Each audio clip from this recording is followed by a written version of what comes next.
ಎಲ್ಲ ಧ್ಯಾನ ಮಿತ್ರರಿಗೆ ನಮಸ್ಕಾರ. ನಾನು ನಿಮ್ಮ ಮೆಡಿಟೇಷನ್ ಕೋಚ್ ಅಯ್ಯಪ್ಪ ಪಿಂಡಿ. ಗುರುಗಳಾದ Brahmashri Pitamaha Patriji, PMC, BSSM, pyramid world foundation ನಿಮ್ಮೆಲ್ಲರಿಗೆ ನಮಸ್ಕಾರ.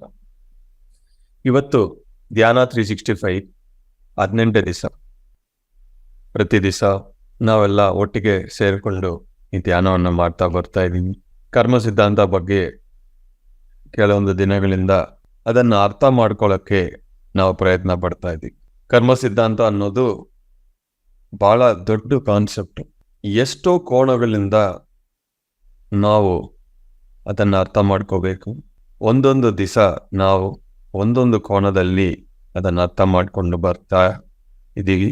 ಅವೇಕನಿಂಗ್ ಅಂಡ್ ಅವೇರ್ನೆಸ್, ಎಚ್ಚರ ಜಾಗೃತಿ ಅನ್ನೋದು ಎಷ್ಟು ಇಂಪಾರ್ಟೆಂಟ್ ಕರ್ಮ ಸಿದ್ಧಾಂತಕ್ಕೆ ಅನ್ನೋ ವಿಷಯ ಬಗ್ಗೆ ಇವಾಗ ನಾವು ಡಿಸ್ಕಸ್ ಮಾಡೋಣ.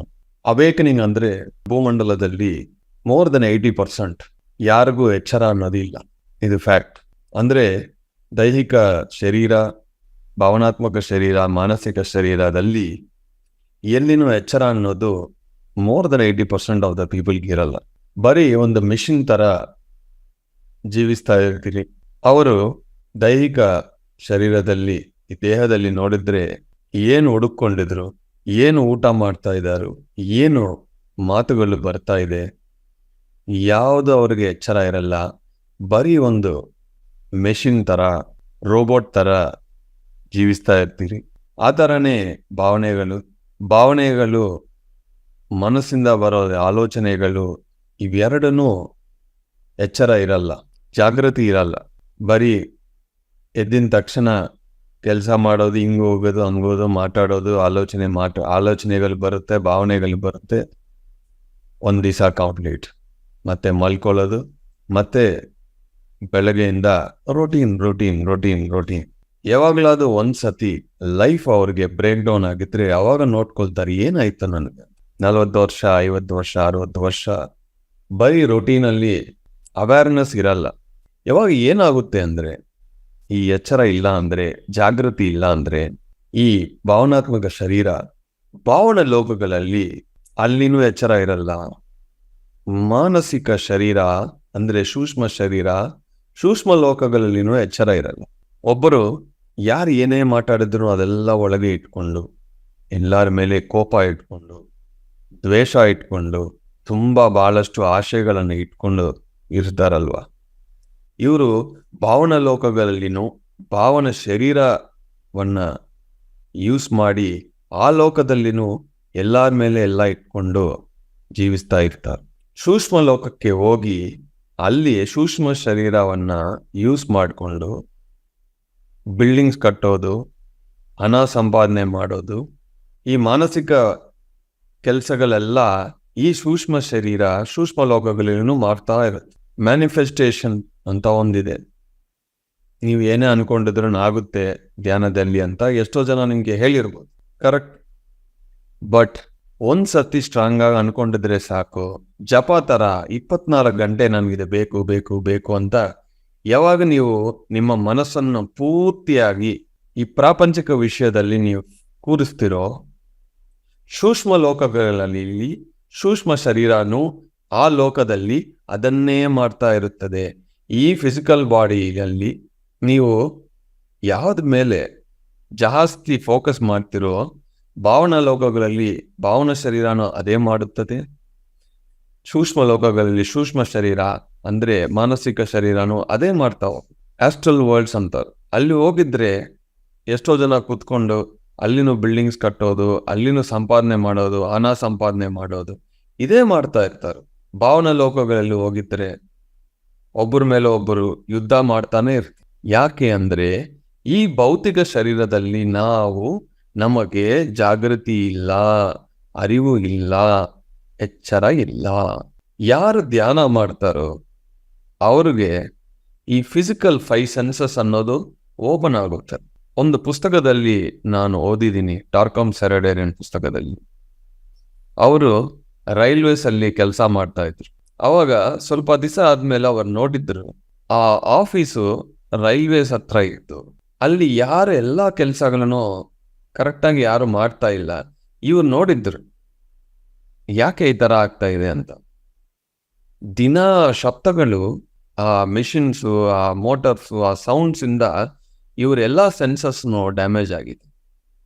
ಆವಾಗ ಯುದ್ಧ ಮಾಡಿ ಅವರು ಆ ಆಫೀಸನ್ನು ಒಂದು 5 ಮೈಲ್ಸ್ ದೂರ ಮತ್ತೆ ಪುನರ್ನಿರ್ಮಾಣ ಮಾಡಿದ್ರು. ಆವಾಗ ಸ್ವಲ್ಪ ದಿವಸ ಆದಮೇಲೆ ಒಬ್ಬೊಬ್ಬರಿಗೆ ಆ ಸೆನ್ಸಸ್ ಅನ್ನೋದು ಆಕ್ಟಿವೇಟ್ ಆಯ್ತು. ಆ ಬಹಳಷ್ಟು ಶಬ್ದಗಳು ಏನಾಗುತ್ತೆ ಅಂದರೆ ನಮ್ಮ ಶರೀರ ಒಳಗೆ ಇರೋದು ಆ ಎಲ್ಲ ಸೆನ್ಸಸ್ ಅನ್ನು, ಈ ಮೈಂಡು, ಬ್ರೈನ್ ಎಲ್ಲಾನು ಡ್ಯಾಮೇಜ್ ಮಾಡುತ್ತೆ. ಈ ಥರ ಧ್ಯಾನವನ್ನು ನಾವು ಯಾವಾಗ ಮಾಡ್ತೀವೋ ನಮ್ಮ ಸೆನ್ಸಸ್ ಎಲ್ಲ ಓಪನ್ ಆಗುತ್ತೆ. ಚಿಕ್ಕ ವಯಸ್ಸಿಂದ ನಾನು ಬರೀ ಸಿಟಿಯಲ್ಲಿ ಹುಟ್ಟಿದ್ದೀನಿ, ಸಿಟಿಯಲ್ಲೇ ನಾನು ಜಾಸ್ತಿ ಓಡಾಡ್ತಾ ಇದ್ದೀನಿ. ಪ್ರಕೃತಿ ಬಗ್ಗೆ ಅಷ್ಟು ನನಗೆ ಕಾನ್ಸೆಪ್ಟ್ ಗೊತ್ತಿಲ್ಲ, ಐಡಿಯಾನೂ ಇಲ್ಲ. ಬರೀ ಮನೆಯಲ್ಲಿ ಒಂದು 10 ಗಿಡಗಳು ಚಿಕ್ಕದಿದೆ ಅಷ್ಟೇ. ಅಂದರೆ ಈ ನ್ಯಾಚುರಲ್ ಫ್ರಾಗ್ರೆನ್ಸಸ್ ಅನ್ನೋದು ನನಗೆ ಅಷ್ಟು ಬರಲ್ಲ. ಮದುವೆ ಆದಿನ ಮೇಲೆ ನಮ್ಮ ಮಿಸ್ಸಸ್ ಅವರು, ಅನಿತಾ ಅವರು, ಎಲ್ಲಿ ಹೋಗಿದ್ರು ಈ ಫ್ರಾಗ್ರೆನ್ಸಸ್ ಬರ್ತಾ ಇದೆ, ಆ ಫ್ರಾಗ್ರೆನ್ಸ್ ಬರ್ತಾ ಇದೆ ಅಂತಾರು. ನನಗೂ ನೋಡಿದ್ರೆ ಬರಲ್ಲ. ಧ್ಯಾನ ಮಾಡಿ ಮತ್ತೆ ನನ್ನ ಸೆನ್ಸಸ್ಸು ಇವಾಗ ಎಲ್ಲಿ ಹೋಗಿದ್ರು ಆ ನ್ಯಾಚುರಲ್ ಫ್ರಾಗ್ರೆನ್ಸಸ್ ಅನ್ನೋದು, ಆ ಸೆನ್ಸಿಟಿವಿಟಿ ಅನ್ನೋದು ಜಾಸ್ತಿ ಆಗಿದೆ. ಧ್ಯಾನದಲ್ಲಿ ಕೂತ್ಕೊಂಡಿದ್ರೂ ಬೇರೆ ಒಬ್ಬ ಮಾಸ್ಟರ್ ಬಂದಿದ್ರು ಅವರೊಂದು ಫ್ರಾಗ್ರೆನ್ಸ್, ಅಂದರೆ ಆಸ್ಟ್ರಲ್ ಆಗಿರ್ಬೋದು, ಕಾಸಲ್ ಆಗಿರ್ಬೋದು, ಅವ್ರ ಫ್ರಾಗ್ರೆನ್ಸಸ್ನು ಇವಾಗ ಗೊತ್ತಾಗ್ತಾ ಇದೆ. ಅಂದರೆ ಒಂದು ಸೆನ್ಸಸ್ಸು ನಮ್ಮ ಒಳಗೆ ಸರಿಯಾಗಿ ಇಲ್ಲ ಅಂದರೆ ಅದು ಭಾವನಾತ್ಮ ಲೋಕಗಳಲ್ಲಿನೂ ಸೂಕ್ಷ್ಮ ಲೋಕಗಳಲ್ಲಿನೂ ಅಫೆಕ್ಟ್ ಆಗುತ್ತದೆ ಮಿತ್ರ. ಈ ಶರೀರ ಎಷ್ಟು ಜಾಗೃತಿಯಲ್ಲಿ ನಾವಿದ್ರು, ಎಚ್ಚರ ಇದೆಯೋ ಈ ಶರೀರದ ಮೇಲೆ, ಇದು ಎಲ್ಲ ರಿಫ್ಲೆಕ್ಟ್ ಆಗುತ್ತದೆ. ಹಣ ಬೇಕು, ಸರಿಯಾದ ಭಾವನೆಗಳು ಬೇಕು, ಡ್ಯೂಟೀಸ್ ಇದೆ, ಕರೆಕ್ಟ್. ಬಟ್ ಅದೇ ಜೀವನ ಅಂತ ನೀವು ಅನ್ಕೊಂಡಿದ್ರೆ ನಿಮ್ಮ ಹೈಯರ್ ಬಾಡೀಸ್ನು ಅದೇ ಕೆಲಸ ಅದೇ ವರ್ಲ್ಡ್ಸಲ್ಲಿ ಮಾಡ್ತಾ ಇರುತ್ತದೆ. ನಾನು ಒಬ್ಬ ಆತ್ಮ ಅನ್ನೋದು ಎಚ್ಚರ ಬರಲ್ಲ ಆ ಶರೀರಕ್ಕೆ. ಈ ಶರೀರ, ಈ ಭೌತಿಕ ಶರೀರದಲ್ಲಿ ನೀವು ಜೀವಿಸ್ತಾ ನಾನು ಈ ಶರೀರ ಅಲ್ಲ ಆತ್ಮ ಅನ್ನೋ ಎಚ್ಚರ ಯಾವಾಗ ನಿಮಗೆ ಬರುತ್ತೋ, ಭಾವನಾತ್ಮಕ ಲೋಕದಲ್ಲಿ ಭಾವನ ಶರೀರಗಳಕ್ಕೂ ನಾನು ಭಾವನ ಶರೀರ ಅಲ್ಲ, ನಾನೊಬ್ಬ ಆತ್ಮ ಅನ್ನೋದು ಎಚ್ಚರ ಬರುತ್ತೆ. ಮಾನಸಿಕ ಅಂದರೆ ಮೆಂಟಲ್ ಬಾಡೀಸ್, ಆಸ್ಟ್ರಲ್ ಬಾಡೀಸ್, ಸೂಕ್ಷ್ಮ ಲೋಕಗಳಲ್ಲಿ ಸೂಕ್ಷ್ಮ ಶರೀರಕ್ಕೂ ನಾನು ಈ ಸೂಕ್ಷ್ಮ ಶರೀರ ಅಲ್ಲ, ನಾನು ಒಬ್ಬ ಆತ್ಮ ಅಂತ ಅವಾಗ ಎಚ್ಚರ ಬರುತ್ತೆ. ಅವಾಗ ನಾನು ಯಾಕೆ ಹುಟ್ಟಿದ್ದೀನಿ, ನಾನು ಯಾಕೆ, ವೈ ಐ ಆಮ್ ಎಕ್ಸಿಸ್ಟಿಂಗ್ ಅನ್ನೋದು ಅದಕ್ಕೆ ಗೊತ್ತಾಗುತ್ತದೆ. ಈ ಜಾಗೃತಿ ಅನ್ನೋದು ಎಲ್ಲ ಬಾಡೀಸಲ್ಲಿನೂ ರಿಫ್ಲೆಕ್ಟ್ ಆಗಬೇಕು. ಕೆಲವೊಂದು ಎಕ್ಸ್ಪೀರಿಯನ್ಸಸ್ಸು ನನ್ನ ಲೈಫಲ್ಲಿ ಏನೇನು ನಡೆಯಿತು ಅದು ನಾನು ಹೇಳ್ತೀನಿ.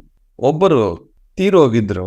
10 ವರ್ಷದ ಆದಮೇಲೆ ಅವ್ರ ಮಗ ಧ್ಯಾನ ಮಾಡ್ತಾ ಇದ್ರು. ಅವ್ರು ಬಂದರು. ಇವ್ರು ಹೇಳಿದ್ರು, ಹೆಂಗಿದೆಯಾ ಅಂತ.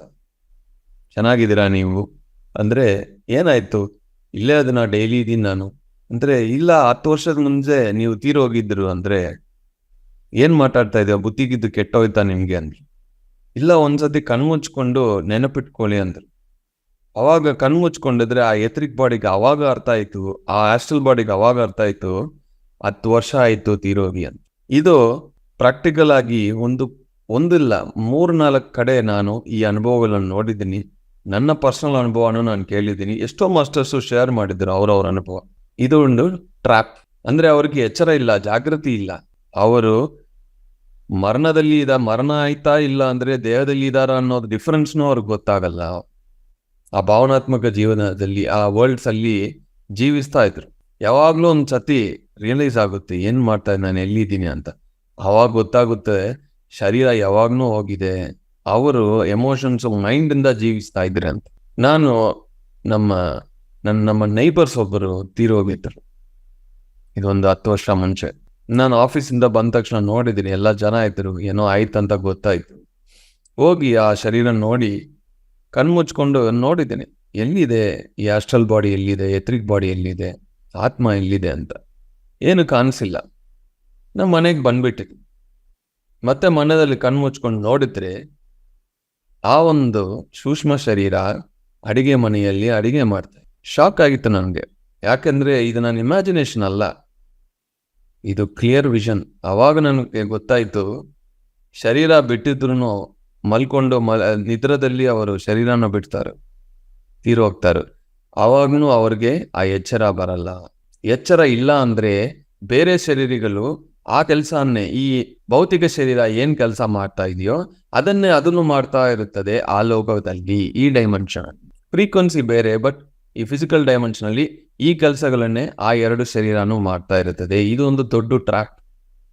ಆ ತರ 70 ವರ್ಷಗಳು 100 ವರ್ಷಗಳು ಅದೇ ಮಾಡ್ತಾ ಹೋಗುತ್ತದೆ. ಯಾವುದೋ ಒಂದು ದಿವಸ ಯಾವುದೋ ಒಂದು ಕಾಸ್ಮಿಕ್ ಶಾಕ್ ಇಂದ ಹೊರಗೆ ಬರುತ್ತದೆ.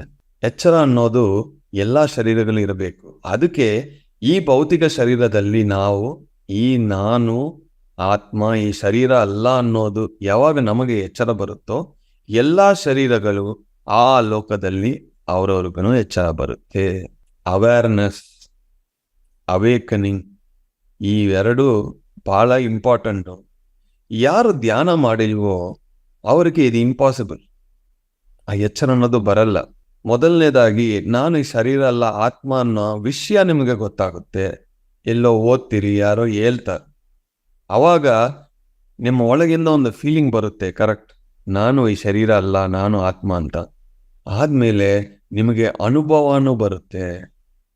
ಯಾವಾಗ ಅನುಭವ ಒಂದ್ಸತಿ ಬಂದಿದ್ರು ಅವಾಗಿಂದ ಆ ಎಚ್ಚರ ಅನ್ನೋದು ಯಾವಾಗ್ಲೂ ಇರುತ್ತದೆ, ಜಾಗೃತಿ ಅನ್ನೋದು ಯಾವಾಗ್ಲೂ ಇರುತ್ತದೆ. ಅವಾಗ ನೀವು ತೀರೋಗಿದ್ರು ನಿಮ್ಮ ಆತ್ಮ ಮೇಲೆ ಹೋಗ್ಬಿಡುತ್ತೆ. ಈ ಶರೀರಗಳು ಆ ಲೋಕದಲ್ಲಿ ಏನೇನು ಕೆಲಸಗಳಿದೋ ಅದನ್ನು ಕಂಪ್ಲೀಟ್ ಮಾಡುತ್ತೆ. ಇಲ್ಲ ಅಂದ್ರೆ ವಿ ಲಿವ್ ಇನ್ ವರ್ಚುವಾಲಿಟಿ. ಇದು ನಾವು ಕರೆಕ್ಟಾಗಿ ಅರ್ಥ ಮಾಡ್ಕೊಳ್ಳಿಲ್ಲ ಅಂದ್ರೆ ಭಾವನಾ ಲೋಕಗಳಲ್ಲಿ ನಾವು ಕರ್ಮ ಮಾಡ್ತಾನೆ ಇರ್ತೀವಿ, ಸೂಕ್ಷ್ಮ ಲೋಕದಲ್ಲೇನು ಕರ್ಮ ಮಾಡ್ತಾನೆ ಇರ್ತೀವಿ. ಯಾಕೆಂದ್ರೆ ಭಾವನೆಗಳು, ಆಲೋಚನೆಗಳು, ಚೇಷ್ಟೆಗಳು, ನಮ್ಮ ವಾಕುಗಳು ಎಲ್ಲ ಕರ್ಮವನ್ನು ಕ್ರಿಯೇಟ್ ಮಾಡ್ತಾ ಇರ್ತದೆ.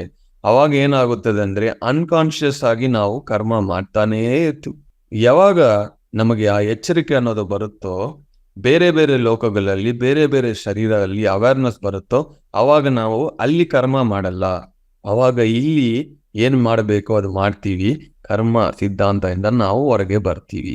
ಇಲ್ಲ ಅಂದ್ರೆ we are in the trap. Awaken ಅಂತ ಬುದ್ಧ ಹೇಳ್ತಾನೆ ಇರ್ತಾರ. ಅವೇರ್ನೆಸ್ ಅಂತ. ಅದು ಬರೀ ಫಿಸಿಕಲ್ ಶರೀರ, ಭೌತಿಕ ಶರೀರ ಮಾತ್ರ ಅಲ್ಲ, ಪಾವನ ಶರೀರ, ಸೂಕ್ಷ್ಮ ಶರೀರ, ಎಲ್ಲಾ ಶರೀರಗಳಿಗೂ ಅವೇಕನಿಂಗ್ ಬರಬೇಕು. Thank you very much my dear masters.